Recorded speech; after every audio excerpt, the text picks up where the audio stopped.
If you look at great artists through history, writers, artists, what have you, almost all of them had depression or manic depression. Like there's something, it just opens up that creative gift. Welcome to the Author Like a Boss podcast, the podcast for indie authors who want to improve their writing, up-level their marketing, make money with their books, and have fun doing it. Now, onto the show with your host, Ella Barnard.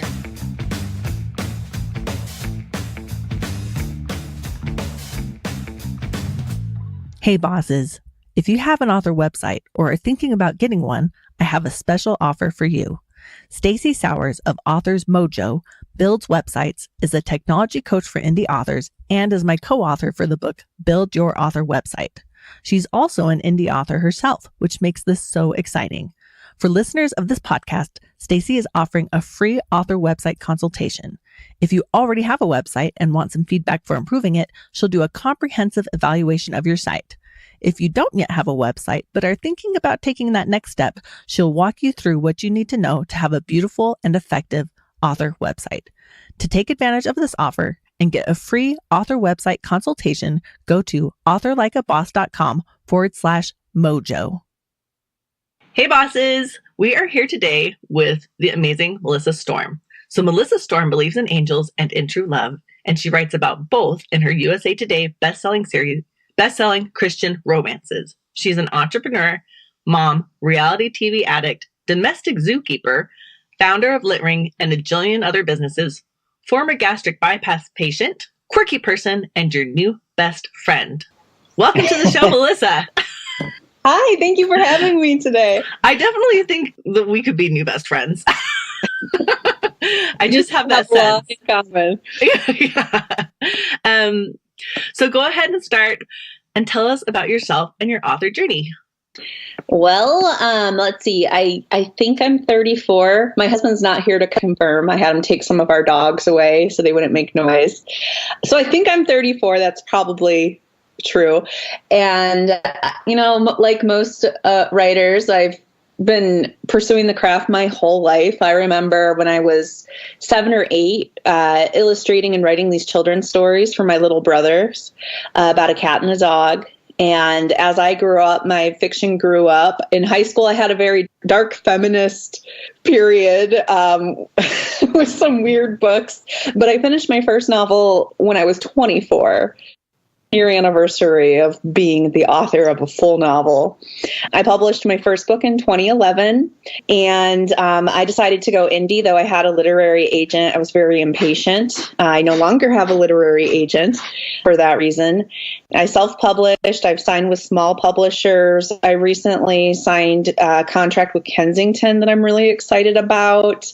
I was with Kindle Press. I had a Kindle World, the only Christian romance Kindle World, before that program shut down. And my author journey has had a lot of bumps and twists and turns, but it's getting me where I need to be. And I've really enjoyed every step of the way, even the period in 2013 where I almost died and I stopped writing. And when I came back, I wanted to write something completely different. So I started over in 2015 and I haven't looked back since. Wow. Okay. So there's a couple things that we need to deep dive in there. And part of me really wants to deep dive into the dark feminist, but we're not. That is not who I am or what I write. I'm more upbeat feminist now. I know. I'm like, oh, I'm so curious. But we're not going to do it on this interview.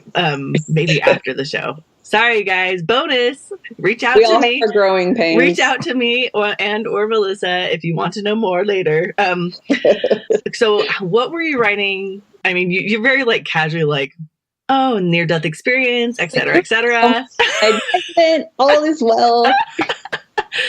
And you don't have to go into the details of the experience because I imagine it was fairly traumatic. But can you tell us about the before and after in terms of your writing?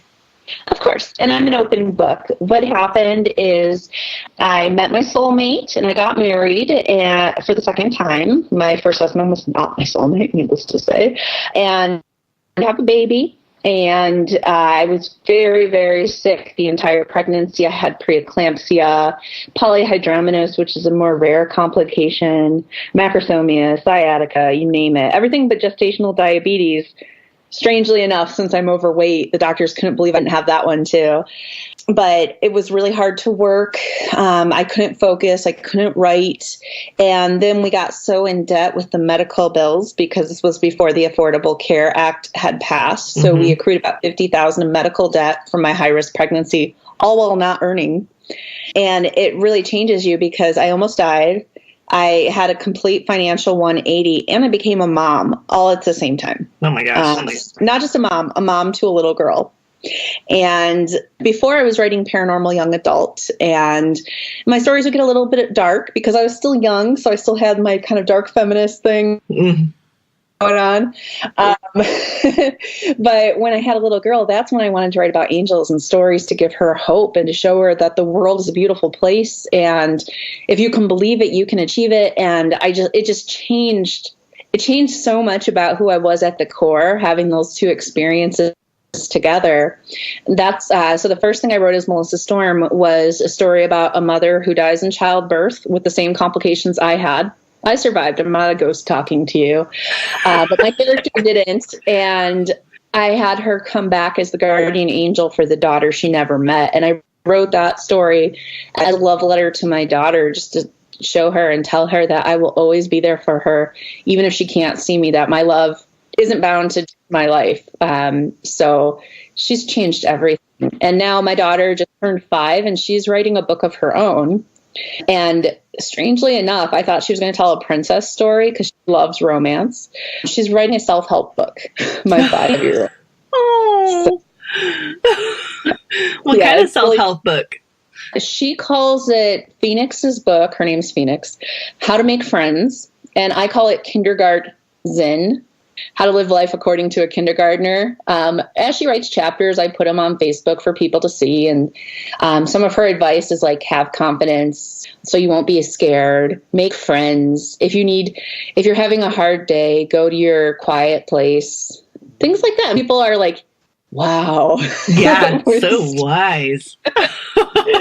If I can get her to finish it, that I can at least, print out a few copies. So when she comes to all day or weekend author festivals with us, it'll be a little bit more fun for her if she has books to sign and give away. Oh my gosh. That is the sweetest thing ever. Oh my gosh. Okay. I have a question. Yeah. So do you feel, or can you tell us how, because it's clear you're putting like your heart into your stories now, like the heart and love and hope for your daughter into your stories. And how, I guess 2 questions. How do you do that? That's my first question. How are you doing that? Like, how does that work as a writer? Well, you have to be willing to be completely vulnerable with yourself and your reader. I didn't set out initially to write Christian romance. I just wanted to write uplifting, sweet stories. And the readers kept identifying with the faith elements more and more and more. So I said, what would happen if I set out to do this? So usually my characters start with really dark times and difficult circumstances, and they struggle before they get there happily ever after. So I like to say that I write about finding light in the darkest of times. But I mean, everybody's desires and talents are different. And I've just really found a place for that introspective growth in my books. Okay. So you're finding that. So what is it that your readers are really relating to? Well, they like that the books are always clean. That's a big thing. Most of my books feature dogs. Okay. They really like that. And they're relating to the faith and the community and the personal struggles. Like, they like that it's not easy, that it's not just a insta-love story. My readers enjoy that dark period before the light. I'm thinking about a book that I just read, and it was a fine story, but there wasn't quite as much dark before the light. There's something very satisfying about the struggle and then the redemption, or the relief, where you're like, it worked out. And in fact, I think if you, as a writer, if you don't have as much, I've always focused. Go ahead. Yeah, I've always focused on the characterization, like build real characters and real circumstances will follow. So I really get into the headspace of each and every character I write, and it's dangerous sometimes because some of these characters go through horrible things and I have to be able to understand it at a gut level.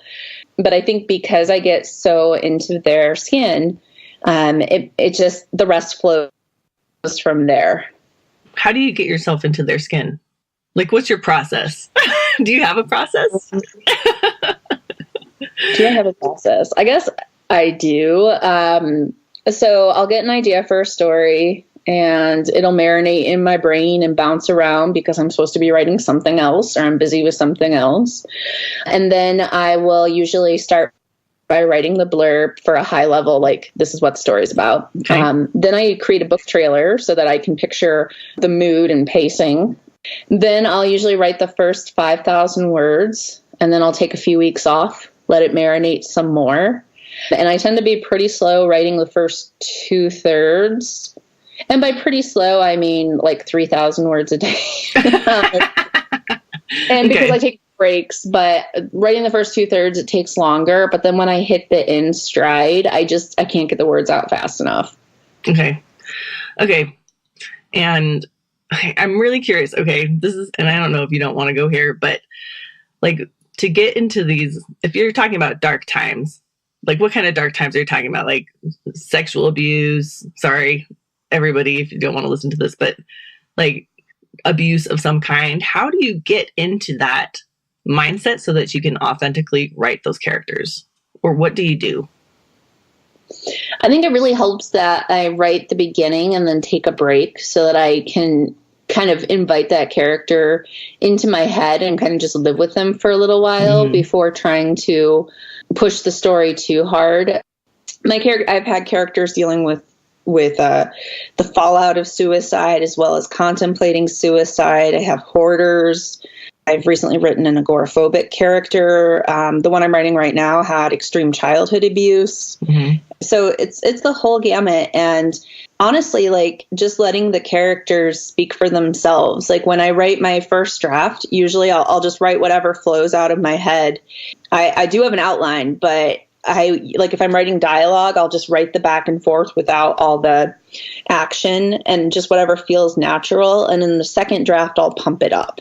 Okay. So I think that helps a lot. Okay. So kind of before we started chatting, we talked about having anxiety or depression ourselves because we both have been in that situation. And I don't know if this is a clean segue, but we're talking about these experiences that your characters are having.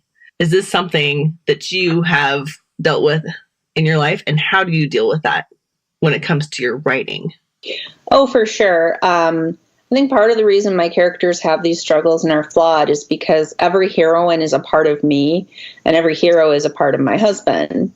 And when my husband and I first met and fell in love, he was on the verge of killing himself. And, I was going through a difficult divorce and I had given up on love. I was really bitter. And then we just kind of met and it was almost like a fairy tale. We were married within 3 months and we just had our 6th anniversary. So part of that is living that experience and loving someone who's living that experience. But yes, I do have obsessive compulsive disorder and I'm borderline agoraphobic. Usually I only leave the house every couple weeks. If that. I get really nervous when I have to go out of my comfort zone. I just like to be on my computer. I like to be at home. And I feel like when I leave my environment, I lose control, that you don't know what's going to happen. And it's just a little bit scary. So yeah, both of my things are about control, the agoraphobia and the OCD. And my husband is it's heartbreaking when somebody you love has chronic depression. And he also has panic disorder. But yeah, we live those realities. And I like to say that anxiety, a lot of people use it as an excuse or a reason not to do something. I found that it's actually fuel.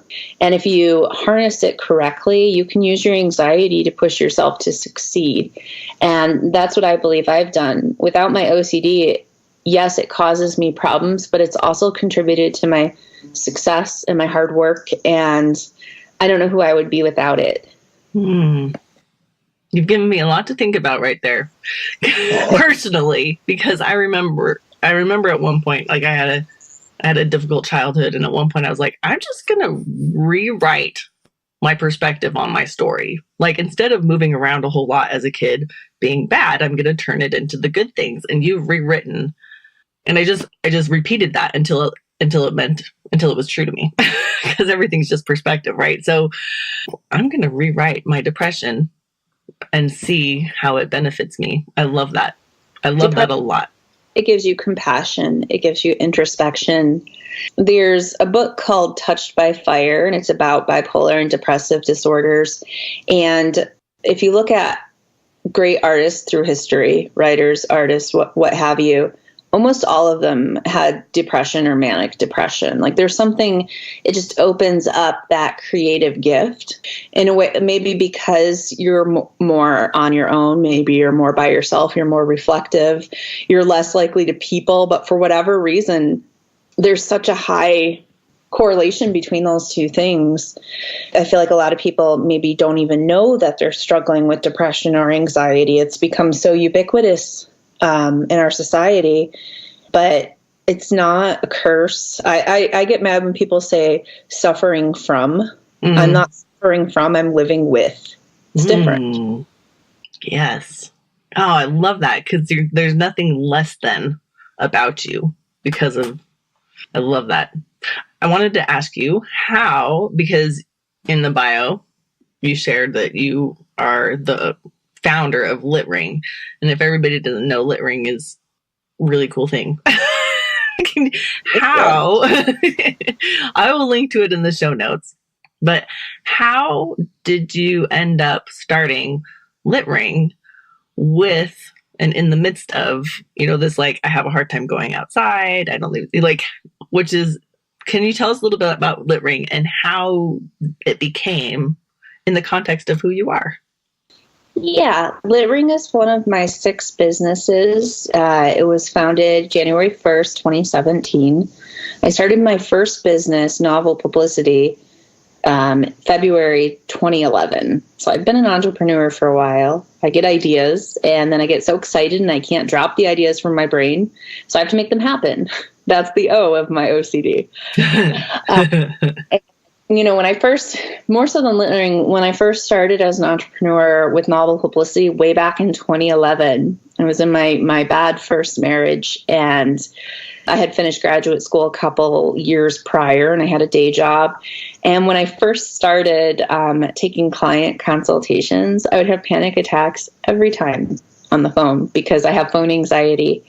And they would not give me money. They would not have me because I had panic attacks. So I kept doing it. And little by little, it got better. It got easier. Now I can do speeches in person. I can do interviews like this, and I feel fine. Although afterwards, I'll need to rush to the shower because I sweat so much when I'm on the phone or doing an interview. Yeah, I don't feel nervous at all. But afterwards, I'll be like, "Ooh, girl." Mm-hmm. So, and it's true. Like, even if I talk to her, there's just something about the phone that I don't like. But, I kept doing it. I kept reframing it. And it's really easy to see the rewards of overcoming that insecurity when do a good job on the consultation and they hire you, and you can make your dream of being an entrepreneur come true. Do a bad job and your inner critic's going to beat you up. They're not going to be satisfied, the potential client. You're not going to go there, and you're going to still have the day job, which isn't your dream come true. Mm-hmm. So little by little, I just kept pushing myself, and it got easier and easier and easier. And some things are still a challenge, but I guess I just look at the end goal, and it helps me get through the journey with minimal upset. And then also online, it's so weird and different because in person, I'm overweight, and I was never one of the popular girls in school, and I just feel uncomfortable in my own skin when I'm out there in person. What's my hair look like? Whatever. Mm-hmm. But online, like, it was just so weird because people just respected me and wanted to know me and liked what I was doing. And it's like, am I one of the popular girls now? What the heck? Yes, you are. I just feel so in my space and so comfortable. Like, who I am is actually who I am. And the body isn't part of it. People aren't like, I'm not going to take Melissa Storm's marketing advice because she's fat. So that is removed from the equation, which is a huge anxiety for me. And I just feel really confident. And I like living online. It's a good place to be. That's why I don't want to leave the house and go out into the real world. Although I'm trying to be better for my daughter about that. Wow. Okay. That is really amazing, Melissa. Like, I really love so many things about that. That especially the just doing it because the end result is worth doing the things that can be difficult, and that it gets better with practice. I think a lot of people, when it comes to marketing with their books, like the hardest part is the first couple of times that you're interacting with a potential reader. But after you get doing it a little while, then you're like, actually, like, I remember when I first did Facebook Lives and they're so awkward. Like, I look back on them now and I'm like, oh my gosh. I'm like really stiff and trying to be natural, but you can tell that I'm trying, but it gets easier with practice. And I love everything about that, because I think that lesson can be true, whether it's you're having phone calls with potential clients or any other thing that's important to you that you're uncomfortable with because it's new. You don't get just one chance. Like, you only get one chance if that's what you decide to put on yourself. If I was like, oh, I suck at client calls, I give up, that's the end of the story. I don't want the story to end. So I'm going to try it another way. And you adjust what works for you. Before this interview, I was saying, the more natural it is, the more conversational, the better I'll do. Because if it's prepared out in time and I have certain topics to hit for certain minutes, I'm going to get really anxious and I'm not going to do a good job. So I even teach author courses. And at first, when I tried to spell everything out in advance and here's the goals and here's what we're covering and blah, blah, blah, blah, blah, I froze and I couldn't do it. It felt too rehearsed and I had to refund everybody. Now I've taught tons of courses because I don't prepare. I'm just like, I know this stuff. This is a topic I know about. People want to hear my thoughts. I'm going to show them how to do it. And that's worked really well for me. So it's also knowing your own limitations and how you excel. Because if I would have given up after that first course, that would have been it. But it's something I really like doing. I just had to do it my own way. And I think that's true for writing too. How many writers do you know that are starting, and they're wanting to write their book, and maybe the first book doesn't take off like they expected or like they hoped. And you just keep putting books out because you don't want that to be the end of your story. You keep going, but you also learn from your past. Like, I don't know if Albert Einstein said this or if he's incorrectly attributed, but insanity is doing the same thing over and over and expecting different results. Mm-hmm. And that's with quitting too. But, if people really hate your first novel and you just like, I'm going to write a second one. Okay. But why did they really hate it? Is it because you didn't hire an editor? Is it you're writing two genres? Like, what can you learn from that and do differently next time? Mm-hmm. And I think just constant growth, because a lot of authors will become successful and say, well, I'm successful now, I've made it. And so many people I know are like, wow, the last 2 years I've been sliding backward down a hill. I used to be so successful. What happened? You get complacent in your journey and you don't realize that, you're slipping down backwards. There needs to be constant growth, no matter how successful you are.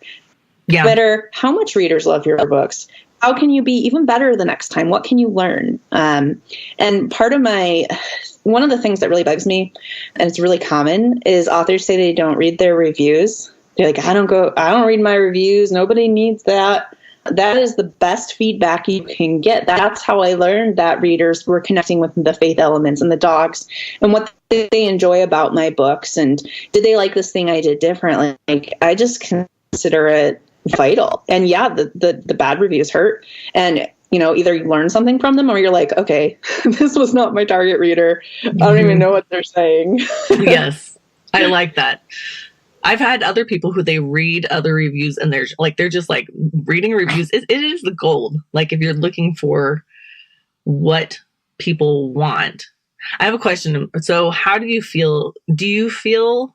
I run into people like, this is my art. There's a little bit of ego sometimes around with writers about this is my creativity, my piece of art. And I've asked a couple of people, but I really am curious about yours. How do you feel about taking in the feedback from your readers and incorporating that into your books and stories? You should do it because it makes sense.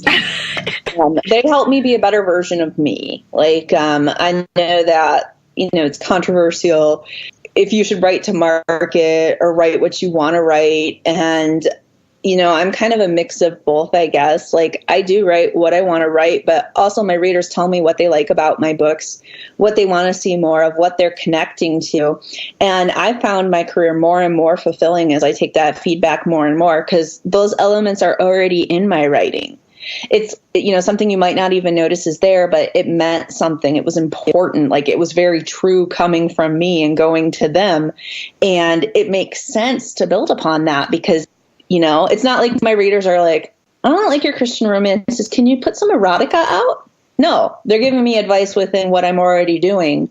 And I found it extremely helpful. You know what's making me think of? What I hope people can relate to. So earlier this summer, my husband and I, he very generously, I was like, I need to do a diet. I started keto I was like, I'm going to do keto for a month. Can you do it with me? And so he did, because he's amazing. And, but I started cooking because normally he's like I'm from California and I'm a real salad, avocado, I like, and then for my fun things, I like a lot of dessert, baked goods. Lots of baked goods, okay?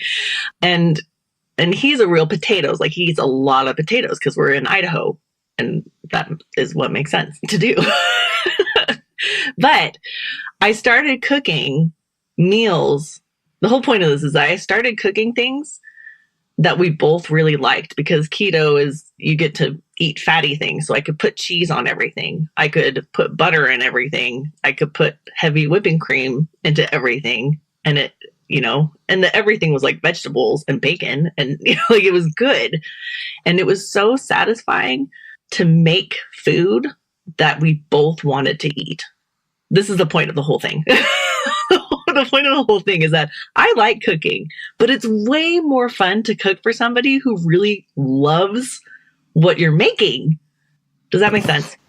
It does. Yeah. And, I know some writers are like, of course you don't mind reading your reviews. They're mostly really good. Well, with each book, they get more progressively good because I'm finding my tribe and I'm really narrowing into my brand and my author voice and reader expectations. There's going to be more bad reviews on some of the earlier books. If you do a big free run, there's going to be some bad reviews because people are going to be willing to take a chance when otherwise it might not have been for them.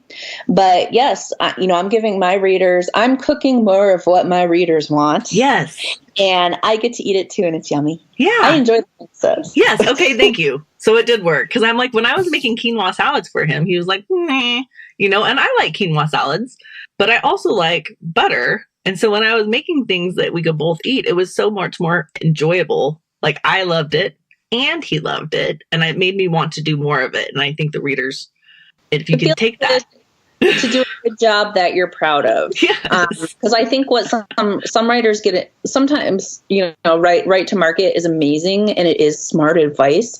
But some authors will do that in a market that isn't really one they love. And it gets tiring. Like I meet so many authors who are like, yeah, I'm going to switch genres now. I'm going to switch genres. I don't know. I don't like this anymore. I'm sick of it. I don't feel sick of my genre and what I do at all because I don't know. Well, we're all eating it. Yeah. We're all eating it. It's yummy. Because it's bacon for you. It's bacon. Like you love it. They love it. Everybody loves it. Who doesn't like bacon? I mean, vegetarian. Sorry, you guys, but bacon. So good. Okay. So tell us a little bit. So you started novel. What was the name of your publishing? So that was the first of your businesses of helping people market their novels, I'm imagining, from the name. Yep. Okay. How has that transformed into LitRing and some of the other businesses that you started? And what is it that you help people do? Well, up until like a year and a half ago, I just had the one business, and everything I did technically was under Novel Publicity, an LLC. Then I hired a financial advisor who helps us like plan for retirement. We set up a trust fund for my daughter, and he helps me with business decisions too. And he's like, yeah, you have 6 businesses and they need to be S Corps. What are you doing? So that's when I really had to think about, okay, how is each thing different? So like I said, I get ideas and I'm just like, let's do the thing. And I do the thing because I have OCD and I can't stop thinking about the thing until I do the thing. So my second business was the author site. We build websites for authors. My husband runs that one now. My third business was...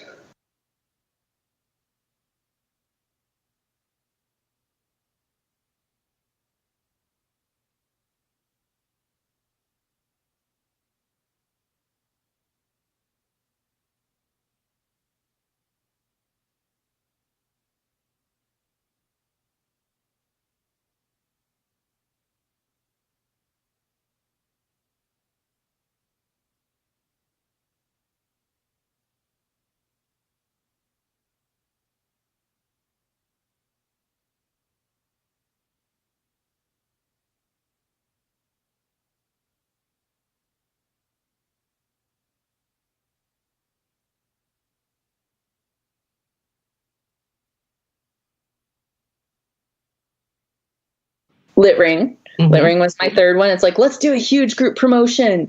Let's help authors grow newsletters. All right. So LitRing is group promos, book launches, and advertising help, versus Novel Publicity is marketing consultants, formatting, and editing. Then my next business was Your Author Engine. Sometimes I forget because there's so many of them. You're like, Your Author Engine. That's my courses I teach about various topics. Right now I'm finishing up my e-commerce course, and I'm doing a relaunch of that for the new year, and I'm really excited for Author Engine and what's coming out of there. And there's a free course if you check it out. And where can people check that out? YourAuthorEngine.com. Easy peasy to remember. Engine is free. Also, all my businesses are listed on my bio on my Melissa Storm website. So maelstrom.com/about.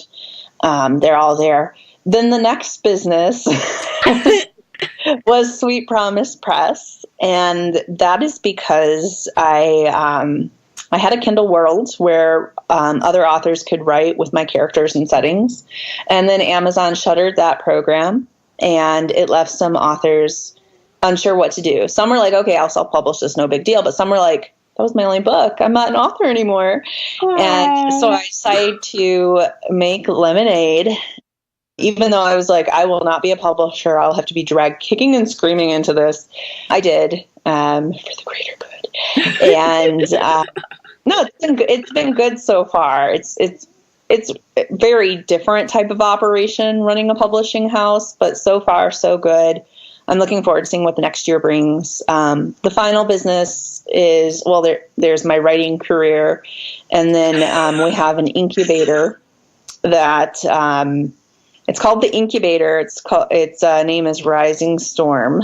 And my attorney and financial advisor made me set that one up because I get so many new ideas and they don't want to have to constantly start corporations for me. So new ideas live in the incubator until they're big enough to be their own corporation or until I decide not to do them anymore. Wow. So that's all the business. Yeah. So, okay.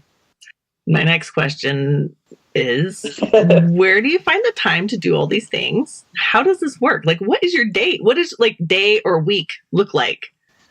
Well, I used to work 100 hours a week when I was unhappy in life. In my first marriage, it wasn't good. And working was a way to hide. Mm-hmm.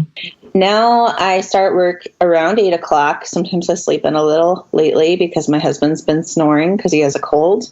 I don't get good sleep. So sometimes I'll sleep in a little bit, but then I work until 5 or 5:30 whenever he brings my daughter home from school. And we spend the rest of the night as a family. I get 8 hours for sure. I also am on track to read 100 books this year through the Goodreads Challenge. But I have so I make the time now because my family is important to me. And I want to make sure that I'm not missing anything there. But I do have a really amazing support team, both in my life and in my work life. My husband, we have reverse gender roles. So when my daughter was at home, when she was little still, he was the stay-at-home parent and I was the breadwinner. And even now I'm the big boss and he works for me, and that's super fun sometimes, but we're doing okay. I'm detecting a little sarcasm in there. It's hard managing your spouse because you just want to be married. You don't want to be work married. But recently, as in about 4 months ago, my younger brother moved in with us to apprentice as a graphic designer. So he's been doing a really good job. I've been training him, and he cleans the house and cooks all our meals. So it's like amazing. Wow. So I have care, which is really nice. And then in the work world, I have a full-time assistant, Angie. I have a couple other assistants who are getting close to full-time. I have specialists like cover designers, editors that I can refer services over to, people who plan and coordinate the LitRing promos and stuff.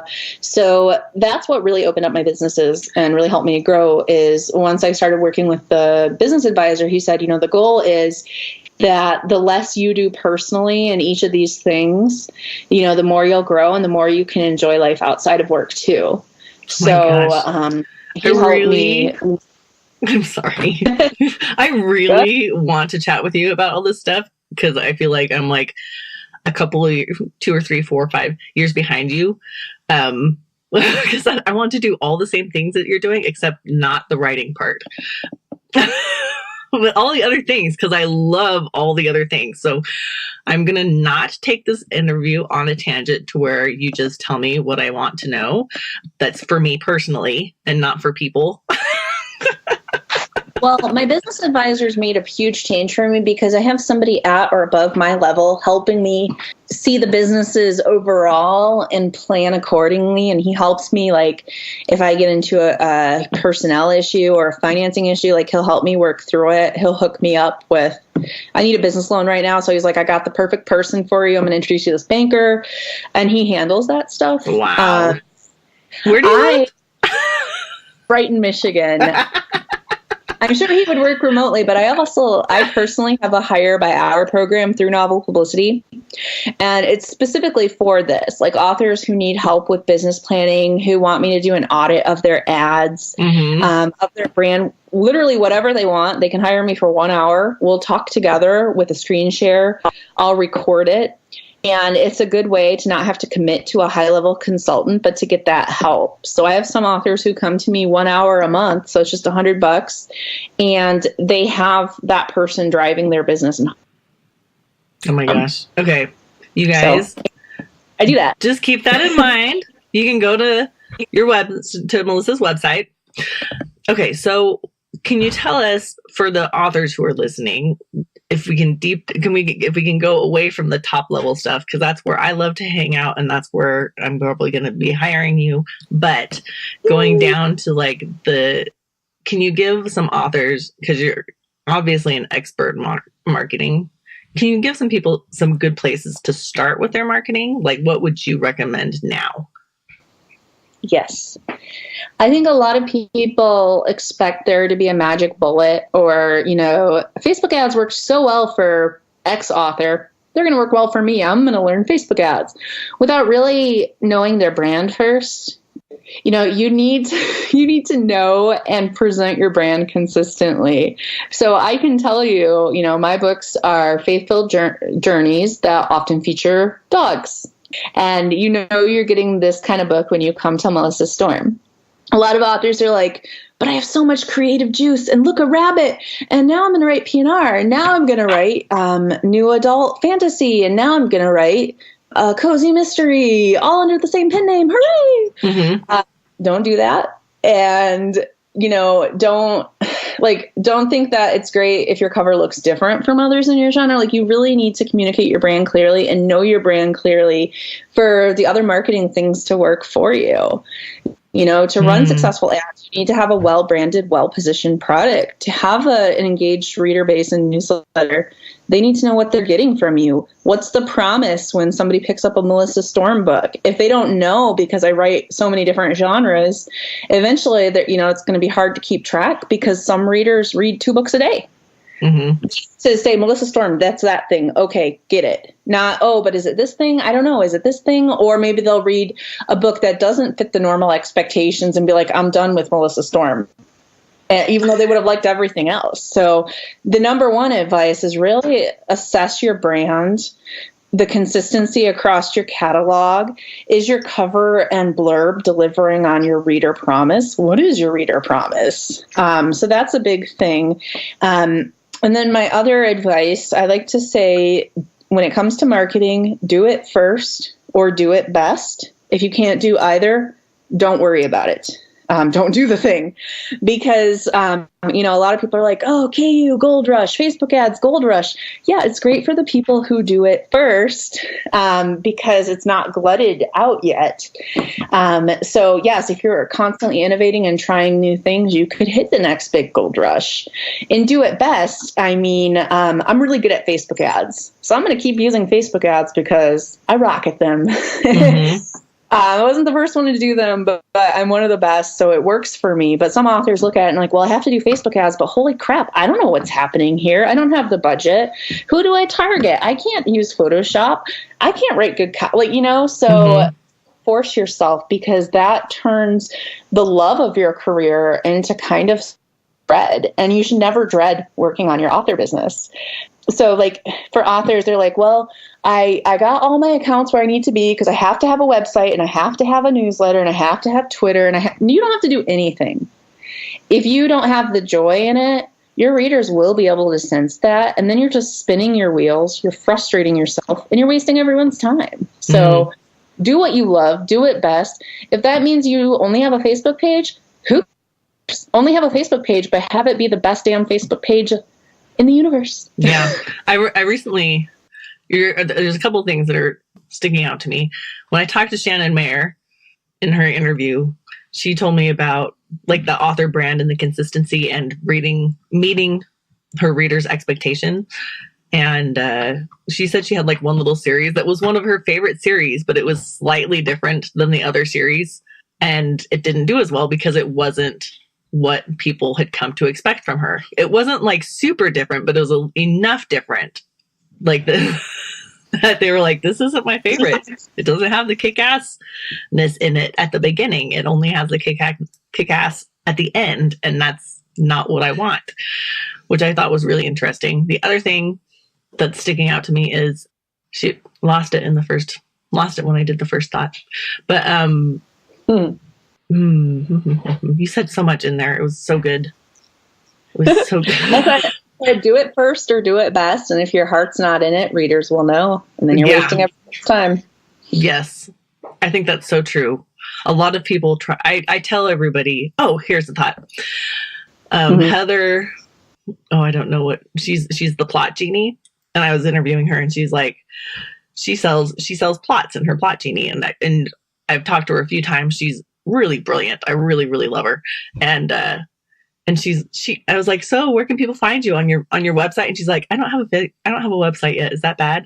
She's like, I know it's bad, but I don't have one yet. She just has a Facebook group where she sells these plots, but she's got all these customers buying from her Facebook group because she does what she does really, really well. Cool. Yeah. So examples, that's what I was giving. Examples of, yes, Melissa is right. You should listen to her. Thank you. Can you talk about how you realized your author brand? Because I think a lot of people think they need to have it initially, but you're like, because you talked in the interview, you're like, I found that people really loved the faith and the dogs. And so that wasn't something, it's something that's in your author brand now, but it wasn't necessarily something that you knew before you put out those books. Is that right? Yeah, it constantly evolves and changes, not just as your work matures, but as the market matures and changes and fads come and go. I just listen to my readers, not just reading reviews and looking for the common words they're using, but also I survey my readers about once a year. And one of the most helpful questions that I found, my background is in survey methodology. I have a master's, so I love data. And one of the most helpful questions I found was using one word: how do my books make you feel? And then I use those words in my blurbs and my ads, and it's awesome because I'm using how readers describe my books to find more readers like them. And that's worked really well. I also, at the time when I was really trying to discover my brand and making my biggest changes about 2 years ago, I said, okay, I need my 5 biggest fans to talk on the phone to me. And this caused tremendous anxiety for me and for a number of my readers who are also introverts. And it also felt so self-important because which of my books is your favorite? Why? How did you discover my books? What made you keep reading? What do you think of this idea? How is this different? Blah, blah, blah, blah. But it was so valuable. And there are things that don't necessarily come out when you're asking them to write down answers that we had in the conversation. And I noticed some patterns. And one of the big ones that came out of that is readers said, the heroines don't feel perfect. I relate to them. In a way I can't relate to others. The happily ever after means more because they had to work through a lot to get there. And these are things I wouldn't have known if I didn't take the time to ask and be brave enough to be on the phone. Yeah, I love that because I'm comfortable because when you're asking them, it's asking all about yourself and your books. But ultimately, you're doing it for them and their satisfaction. So anybody who's listening who wants to take that idea but are struggling, like remember, it's not for you. It's for them. Before I launched my first breakout series, like to help develop that idea and is this the right move? And here are the 3 ideas I have for those books. And what came of that was First Street Church Romances. And that series changed my career. It started it. Mm. And now I have very fortunately have another breakout series. I have had my best launch ever. And my most recent new one, The Church Dogs of Charleston. And that again comes from what do my readers really like? Where are my passions? And my readers love the faith elements and they love the dogs. So I put them together. And Chihuahuas, which I'm very passionate about because before the interview I was showing off my Chihuahuas and the readers go nuts for it because they know how much I love my Chihuahuas and that my heart is in these books. So, oh my gosh. And then I get to write about Chihuahuas and everybody wins. And everybody wins. That is, there's something like this. What I always say is that when you open your heart to somebody and you make yourself vulnerable, for most people, like 99.9%, you'll always have those handful of people that won't. But most people will respond by opening up their own heart.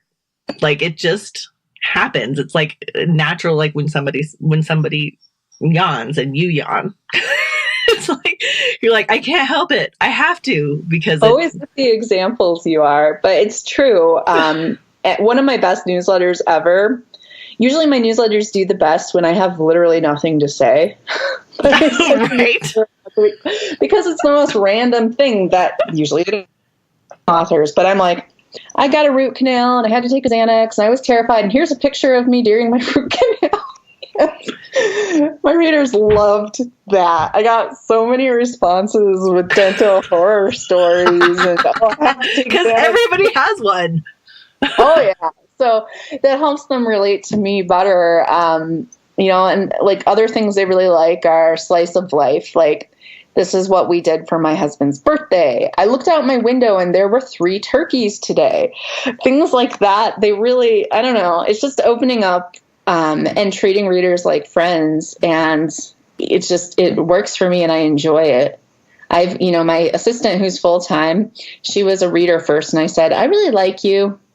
I know you don't have a background in this, but can I train you? And she, oh my gosh, best decision ever. And my husband actually read a couple of my books before I met him too. What? Knowing you or didn't know you? We had met online and he looked me up and he read a couple of my books and he was like, whoa. Oh my gosh. Oh my gosh. Physically and mentally. Oh my gosh. It worked out really well. I love that story. I kind of want to veer off onto the how did you meet your husband story, but we're not going to, even though, wink, wink, remind you guys, it does involve gophers. I asked my readers, I have promised them that eventually I'm going to write a duology of our love story from both sides because it's just like so larger than life and crazy. And some of the things, like if you didn't believe in fate before, oh, holy crap. But I'm saving that for when I have time to write this duology and do it justice, because from his point of view in particular, since, he was on the verge of suicide. Oh my gosh. We saved each other. Oh my gosh. Oh, no wonder your readers are loving you. I'm falling in love with this love story and I don't even know it. Yeah, I'm in love with my husband. I'm like, well, you haven't met him. You only know the things, like he is very romantic, but we're very different because my husband's an author too. And he writes urban fantasy. I like to say he's the devil to my angel. And his favorite blurb for his books came from me, and that's, do not read this book. And I made a gift. Do not read this book because I don't want people to see the same last name and assume. Because my readers largely will be very offended. His books are good. They're very different because he's writing his own truth. Mm-hmm. But yeah, he's very talented. Oh my gosh, this is so sweet. Okay, final thing. Do you have any final bit of advice that you'd like to give to other authors who want to be successful? Don't give up. Don't give up. That's all I'm going to say because I said a lot of stuff before. Yes, you have. You've said a lot of stuff, so I love it. Just don't give up. Keep going. Keep going. If it makes you happy, it's worth pursuing. There you go. There you go. Okay, so you've told us about your latest book.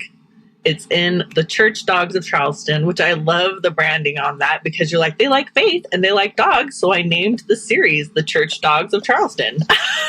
Put it together. And it was my first Southern fiction. And I loved it. I loved the colorful language. My assistant's from Charleston, so she helped me. Like that a cart is a buggy in Charleston. So I learned that.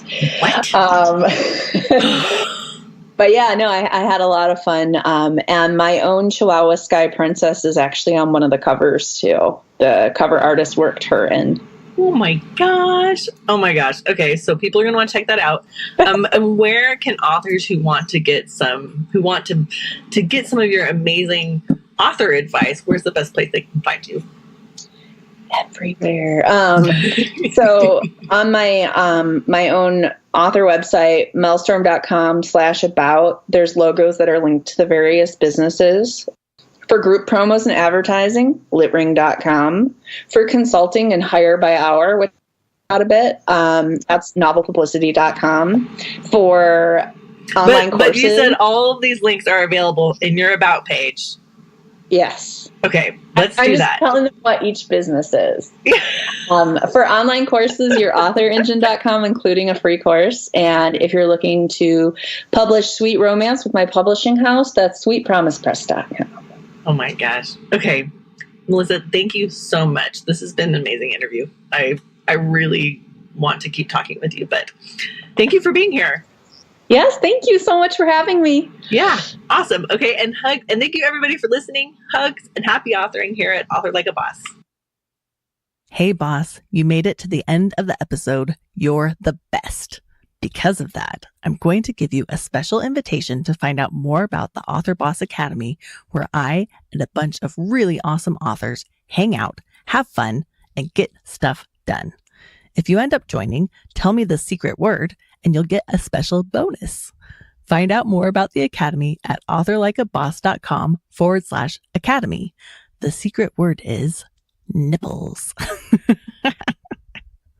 Hugs and happy authoring. I hope to see you soon. If you love the Author Like a Boss podcast, we'd love for you to subscribe, rate, and give a review on iTunes. Until next time.